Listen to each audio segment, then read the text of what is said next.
May is a great month. It has brought us many notable people, including actress Helen Mirren and singer-songwriter Bob Dylan. And it's also the month we've seen some major historical events unfold. Let's take a look at some of them. In 1790, Rhode Island ratified the U.S. Constitution, officially joining the United States. The last of the original 13 colonies to do so, making it the 13th state, thereby completing the original number of states as envisioned by the Founding Fathers. Rhode Island had been reluctant to join the new nation due to dissatisfaction with the Constitution's lack of a Bill of Rights and concerns about federal interference with the state's autonomy. However, after much debate and following the lead of other colonies, Rhode Island ultimately decided to ratify the document, ensuring its inclusion in the Union. In 1848, Wisconsin achieved statehood, becoming the 30th state of the Union. Wisconsin's path to statehood began with the Wisconsin Act of 1846, which outlined the process for its admission as a state.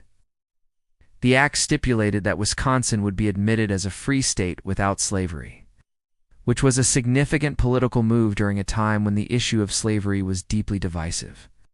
Following the act's passage, the Wisconsin Constitution was drafted, and the territory began preparing for statehood.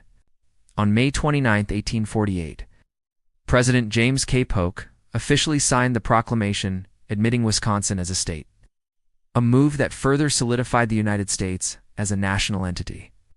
In 1851, Sojourner Truth, formerly enslaved woman, delivered her powerful Anti, a woman's speech at the Ohio Women's Rights Convention in Akron, Ohio.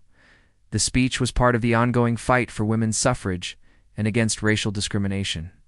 Truth's impassioned words challenged the prevailing stereotypes and prejudices of her time, arguing for equal rights and opportunities for both women and African Americans. Despite facing opposition and ridicule, Truth fearlessly advocated for justice and equality, leaving a lasting impact on the civil rights movement and inspiring generations to come. In 1911, the U.S. Supreme Court dissolved the American Tobacco Company. The landmark ruling in the case of United States v. American Tobacco Company marked a significant moment in antitrust law. The court found that the American Tobacco Company had violated the Sherman Antitrust Act through monopolistic practices, making it the first case to successfully challenge a company for using underhanded tactics to maintain a monopoly. This decision set a precedent for future antitrust cases and led to the dissolution of the American Tobacco Company, transforming the business landscape in the United States. In 1917, John F. Kennedy, the 35th President of the United States, was born in Brookline, Massachusetts. Kennedy's birth on May 29, 1917, marked the beginning of a remarkable political career. From his service in the House of Representatives to the Senate and ultimately the presidency, Kennedy played a pivotal role in shaping American history. Despite facing numerous challenges, including health issues and the pressures of the Cold War, Kennedy's charisma and commitment to public service left an enduring legacy on the nation and the world. His contributions to civil rights, the space program, and international relations continue to inspire and influence American politics today. In 1947, United Airlines Flight 521 crashed during takeoff from LaGuardia Airport, resulting in 43 fatalities. The crash of United Airlines Flight 521 was a devastating air disaster that occurred on May 29, 1947. The DC-4 aircraft was attempting to take off from LaGuardia Airport in New York when it crashed into a hilly area in the East River, killing all 43 passengers and 3 crew members on board. The accident was caused by a combination of factors, including pilot error, mechanical issues, and inadequate airport facilities. The crash of Flight 521 prompted investigations and changes in aviation regulations, aiming to improve safety measures and prevent future disasters. In 1968, President Lyndon B. Johnson signed the Truth in Lending Act into law. The Truth in Lending Act, also known as the Consumer Credit Protection Act, was a landmark piece of legislation that aimed to protect consumers in their use of credit. The act, signed into law on May 29, 1968, by President Lyndon B. Johnson, established comprehensive truth and disclosure requirements for lenders, allowing consumers to compare credit terms and make informed borrowing decisions. The Truth in Lending Act has had a profound impact on consumer credit, promoting transparency and fairness in lending practices. In 1972, the Nixon-Brezhnev summit concluded. The summit between President Richard Nixon and Soviet leader Leonid Brezhnev took place in Moscow from May to August 1972.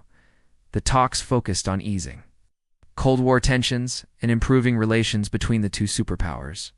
Nixon and Brezhnev signed several agreements aimed at reducing the risk of nuclear war and promoting cooperation in areas such as trade and scientific exchange. The summit marked a significant step toward and is considered a pivotal moment in ending the Cold War. In 1977, Janet Guthrie competed in the Indianapolis 500. On May 29, 1977, Janet Guthrie made history by becoming the first woman to race in the Indianapolis 500. Her participation broke gender barriers in the world of motorsports and inspired generations of female racers. Despite facing skepticism and challenges, Guthrie's determination and skill paved the way for greater inclusion and recognition of women in racing. In 1988, Reagan and Gorbachev began their Moscow summit. The summit between President Ronald Reagan and Soviet leader Mikhail Gorbachev took place in Moscow on May 29, 1988. The fourth and final summit between the two leaders focused on arms control, human rights, and regional conflicts.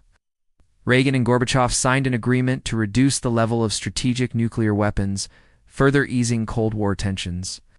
The summit also saw the release of several imprisoned dissidents, marking a step toward greater openness and transparency in the Soviet Union. In 2004, President George W. Bush dedicated the National World War II Memorial in Washington, D.C.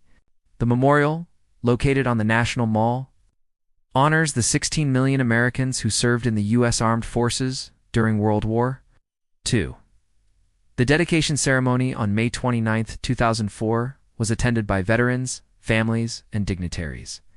The memorial stands as a testament to the bravery and sacrifice of those who fought in the war and paid tribute to their contributions to the nation's victory. And in 2020, former Minneapolis police officer Derek Chauvin was arrested and charged with the murder of George Floyd. The arrest on May 29, 2020, followed widespread protests and calls for justice in the wake of Floyd's death. Chauvin's actions during a routine traffic stop, which were captured in a viral video, sparked nationwide protests against police brutality and systemic racism. The charges against Chauvin marked a significant moment in the pursuit of accountability for law enforcement officers involved in the killing of civilians. Thank you for watching. If you enjoyed this video, please hit the like button and subscribe for more informative content. Do you know any facts about May? Share them with us in the comments section below. We look forward to seeing you next time.